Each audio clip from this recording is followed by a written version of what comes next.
দাবিতে আমরা আন্দোলন শুরু করি। আমাদের এখানে যে ডাকসুর বিবি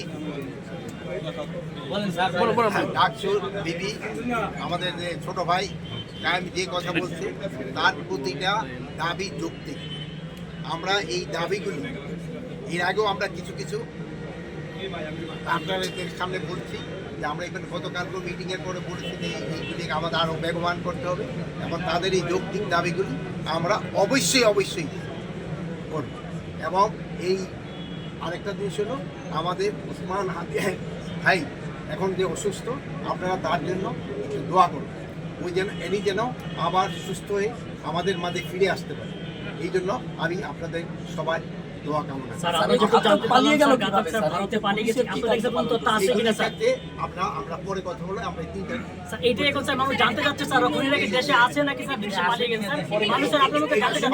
সব এখানে বলা যাবে। ঠিক আছে, আপনাদের সবাইকে ধন্যবাদ।